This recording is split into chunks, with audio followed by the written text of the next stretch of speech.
कुमार जी ने एक बड़ा बोल्ड स्टेटमेंट भी दिया कि सीता जी के निर्वासन को लेकर वाल्मीकि जी की बातें जो कही जाती हैं वो गलत है।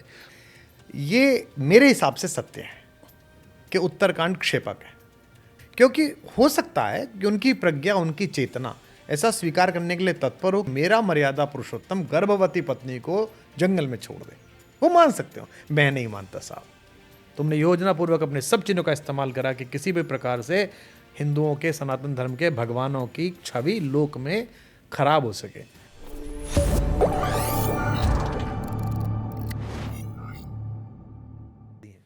अब फिर मेरे मन में एक सवाल आता है। कुमार जी ने कहा कि सबको सुनो फिर तय करो, लेकिन कुमार जी ने एक बड़ा बोल्ड स्टेटमेंट भी दिया कि सीता जी के निर्वासन को लेकर वाल्मीकि जी की बातें जो कही जाती हैं वो गलत है।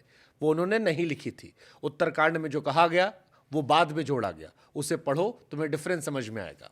कई लोग कहते हैं, क्योंकि मुझे कंठस्थ नहीं है, मैंने कईयों से पूछा इस विषय में, उन्होंने कहा कि नहीं, बालकांड में भी जिक्र कर दिया गया था उत्तरकांड का।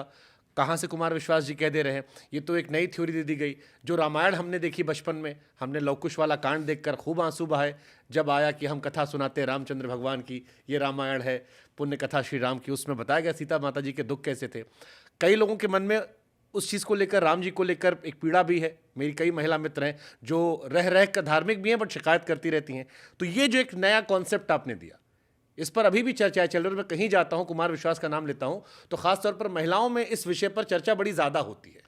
देखिए, मुझे ये विषय मैंने 6-7-8 साल पहले बोला, प्रामाणिक तौर पर बोला, मैंने उद्धरणों के साथ बोला, और मैं इस पर लंबा बोलने के लिए तत्पर भी हूँ। कभी भी अवसर मिलेगा तो 2-3 दिन मैं इस पर उद्धरण के साथ बोलूँगा। ये मेरे हिसाब से सत्य है कि उत्तरकांड क्षेपक है। बहुत सारे आचार्य, बहुत सारे महापुरुष इस बात पर मुझसे नाराज़ भी हैं। वो दबे स्वर में, जागृत स्वर में मुझे धर्म विरोधी ऐसा कहते हैं, क्योंकि हो सकता है कि उनकी प्रज्ञा, उनकी चेतना ऐसा स्वीकार करने के लिए तत्पर हो कि मेरा मर्यादा पुरुषोत्तम गर्भवती पत्नी को जंगल में छोड़ दे। वो मान सकते हो, मैं नहीं मानता साहब। मेरे से नहीं मानी जाती, तो मैं इसमें क्या करूं? मुझे धर्म से निकाल देंगे, मुझे सूली टांग देंगे, और इसके लिए सूली टांग देंगे तो भी टंग जाएंगे। जब मैंने बोली थी तो मैंने तो इस सारे खतरों के साथ बोली थी। मुझे पता था कि क्या होगा, मुझे पता था कि मेरे बारे में क्या लिखा जाएगा। एक बड़ा वैसा समाज है जो उसी रूढ़ी में आबद्ध रहना चाहता है। इसीलिए कहता हूं, इस धर्म को जड़ मत करो, क्योंकि जिन्होंने अपना धर्म जड़ कर लिया था और कर लिया है, उनकी हालत देखो पूरी दुनिया में क्या हालत हुई पड़ी है उनकी। मैं नहीं मानता कि, और अगर पुराने लोग सुन रहे हो इसको, और आपके परिवार में भी गोंडा में और पुराने लोगों से आपका परिचय हो जो 80 पहुंच गए, 85, 9, उनसे पूछना, सन 50 से पहले जब तक पूज्य भाई श्री ने, आदरणीय पोद्दार जी ने गीता प्रेस जैसा पराक्रम नहीं किया था, जो अद्भुत काम किया उन्होंने भी अद्भुत ही काम किया गीता प्रेस ने। मतलब बड़ा बड़ा उपकार उन्होंने कोलकाता से आकर गोरखपुर में बस, अरे अद्भुत ही काम किया है। वे भी अपने आप में संत पुरुष थे। जब तक वह सब नहीं हुआ था, उससे पहले तक रामचरितमानस जो तुलसीदास जी की थी, उसमें लवकुश कांड हुआ करता था। बाद में कैसे निकल गया, कैसे ऐसे रह गया? मैं तो आपको व्याख्या के साथ बता सकता हूँ कि 1700 इतने में जो फ्रांस के एक प्रेस ने सबसे पहले हमारी ये एनल्स ऑफ रामायण छापी है, उसमें नहीं है ये सब। मैं आपको बाकायदा उत्तरकांड की भाषा के हिसाब से बता सकता हूँ। मेरा ऐसा मानना है, दूसरों का। अच्छा, मैं उनसे कहने नहीं जा रहा कि आप गलत कह रहे हैं।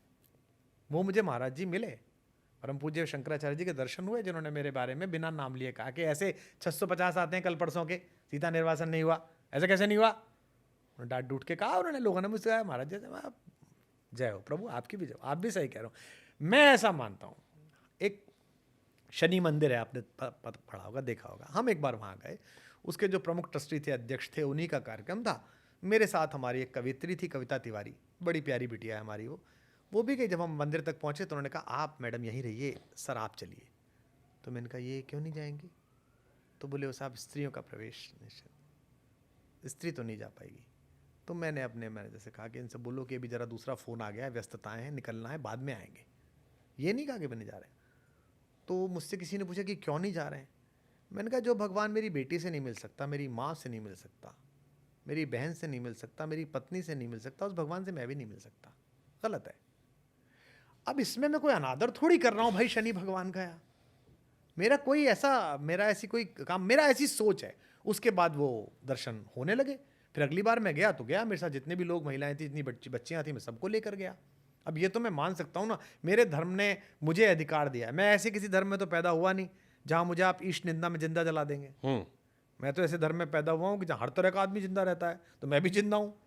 और मैं आपसे ये भी नहीं कह रहा मेरे मठ में आओ कि मत आओ, कि मेरे आश्रम में पहुँचो मत पहुँचो, या मेरा वाला प्रसाद लो मत लो। मैं ये मानता हूँ कि शंभूक वध और सीता निर्वासन मर्यादा पुरुषोत्तम श्री राम की लोक छवि को कलंकित करने के लिए किया गया एक नियोजित षड्यंत्र था, जो सदियों से चल रहा था। उसका परिहार जरूरी है। और मैं बड़ा प्रसन्न हूं कि मेरे फेसबुक पर, मेरे ट्विटर पर, मेरे इंस्टाग्राम पर दिन में 100-200 बच्चियों के, महिलाओं के, भाभियों के, बेटियों के मैसेज आते हैं जो कहती हैं कि हमने ये सुना और बड़े रिलैक्स हो गए। भगवान के बारे में मन में बड़ी खराब धारणा बन गई थी, हाथ जोड़ते समय भी शंका होती थी, आज आपने मुझे इस पाप से निकाल लिया। सही कहते हैं, भगवान ऐसे नहीं हो सकते। तो प्रसन्न हूँ। ये बात तो आपकी सही, क्योंकि मेरी भी कई महिला मित्र हैं जिन्होंने कहा कि कैरेक्टर वाइज वो रावण को ज़्यादा पसंद करने लगी थी, क्योंकि रावण ने सीता माता को छुआ नहीं था, हरण कर ले गया। तो उन्होंने कहा कि अगर चरित्र चाहिए तो एक नया कॉन्सेप्ट शुरू होने लगा। प्रभु श्री राम जो मर्यादा पुरुषोत्तम, उन पर संदेह बढ़ता था। इसके बाद मैंने आपके भी वो वीडियोस जब देखे तो नीचे कमेंट सेक्शन में हजारों महिलाओं ने लिखा था कि अब हमें एक बड़ी संतुष्टि मिल गई है। दुनिया में बताइए मुझे कोई ऐसा प्रेमी आपने देखा है जो अपनी, हमारे एक कवि हैं लखनऊ के, सूर्य कुमार पांडे, मज़ाहिया कवि हैं, मतलब हास्य व्यंग के कवि। उनकी गज़ल का एक शेर है कि अजीब शख्स है बीवी से प्यार करता है अजीब शख्स है पत्नी से प्यार करता है, और हद तो यह है कि अपनी से प्यार करता है। तो मजाक में अपना उन्होंने कहा होगा। आपने दुनिया में ऐसा कोई पति देखा जो त्रैलोक्य से लड़ जाए, जो पंच तत्वों से लड़ जाए, जो अपनी बनाई हुई सृष्टि से लड़ जाए? जब उन्होंने तीर खींचा, लक्ष्मण बाण सरासन लानू, सोखो बारिद बिसक्र सानू, विनय न मानत जल जड़ गए 3 दिन बीत, बोले राम सकोप तब भय बिन होए न प्रीत। लाना जरा। तो तीर खींचा, वो आया निकल के समुद्र। उसने कहा प्रभु आप ही नहीं तो बनाए थे हम, क्षिति जल पावक गगन समीर, ये पांचों आपने बनाया और आप ही हमसे करो सूख दो। मैं भी सूख जाता हूँ, पर कुछ तो सोचो। जो आदमी समुद्र की छाती पर पुल बना दे, वो उस पत्नी को बाहर छोड़ सकता है जंगल में? जो आदमी 12 मासे में, हम चातुर्मास में हम लोग ये रिकॉर्डिंग कर रहे हैं, बरसते पानी में हम लोग रिकॉर्डिंग कर रहे हैं, जो बरसते पानी में आधी रात उठ के अपने छोटे भाई से कहे कि मुझे सीता याद आ रही है इस बरसते पानी में, घन घमंड नभ गरजत घोरा, प्रिया वीन मन डरपत मोरा। किसके लिए डर रहा है मर्यादा पुरुषोत्तम? जिसकी भ्रकुटी के हिल जाने से प्रकृति समाप्त हो जाती है। भ्रकुटी विलास सृष्टि लय होई, सपने में संकट परे कि सोई, ये कहा था ना लक्ष्मण जी ने। वो आदमी डर रहा है, किस लिए? सीता के लिए डर रहा है। ऐसा प्रेमी, ऐसा निछावर हो जाने वाला, प्राण निछावर कर देने वाला पति किसी भी हालत में अपनी गर्भभार से खिन्न पत्नी को बाहर छोड़ देगा? असंभव असंभव असंभव। मैं ऐसा मानता हूं।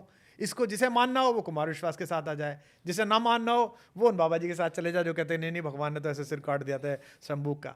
कर ही नहीं सकता। जो आदमी निषाद को गले लगाता हो, जिसका गुरु वशिष्ठ वो खींच के निषाद को गले लगाता हो, बरबस, उसमें लिखा है बरबस ऋषि भेंटा, जबरदस्ती बेटा, वो तो दूर से प्रणाम करा उसने, निषाद ने। जब पता चला राम का दोस्त है तो वशिष्ठ ने खींच के गले लगाया, अरे बेटा तू तो मेरे राम का दोस्त है। वशिष्ठ ने तो ना सोचा कि निषाद है ये, इनका रिजर्वेशन है कि नहीं, इनके कितने % वोट है, उत्तर प्रदेश की सरकार में कितना करेंगे संजय निषाद, कितना नहीं करेंगे, ऐसा तो नहीं सोचा उन्होंने। वो भी तो मार्गदर्शक मंडल के बड़े आदमी थे, वो भी तो संघ से आए हुए संगठन मंत्री थे। उन्होंने तो नहीं सोचा, उन्होंने गले से लगाया कि भाई है मेरा। ये जो ऐसा व्यक्ति जो केवट को अपना भाई बताता हो, जो हनुमान को कहते हो कि तुम वही प्रिय ही भरत सम भाई, तुम मुझे भरत के जैसे प्रिय हो, ऐसा व्यक्ति, समाज का इतना समावेशी व्यक्ति, जो शबरी को माँ बोलता हो, झूठे बेर खाता हो, एक महिला के, बूढ़ी महिला के, वो एक व्यक्ति के तप करने पे गला काट देगा। हैं, अरे क्या बेवकूफ़ी तुम लेके आए हो। तुमने राम को दलित विरोधी, स्त्री विरोधी बनाया, तुमने षड्यंत्र पूर्वक कृष्ण को, योगेश्वर कृष्ण को, जगत गुरु कृष्ण को, गीता जैसे ज्ञान देने वाले कृष्ण को, दुनिया के सबसे बड़े स्ट्रेटेजिस्ट कृष्ण को तुमने लंपट बनाया, रास रचा दिया, कपड़े लेके भाग गया, ये तुमने ये चलाया। तुमने जगत के कल्याण के लिए विष को अपने कंठ में धारण करने वाले देवाधिदेव को तुमने नशेड़ी बनाया। मनाली ट्रांस, दम मारो दम, भोले भोले भोले। तुमने योजना पूर्वक अपनी फिल्मों का इस्तेमाल करा, तुमने योजना पूर्वक अपने सब चीज़ों का इस्तेमाल करा कि किसी भी प्रकार से हिंदुओं के, सनातन धर्म के भगवानों की छवि लोक में खराब हो सके। हमसे जितना होगा हम अपने धर्मो रक्षति रक्षता, धर्म उसकी रक्षा करता है जो उसकी रक्षा करता है।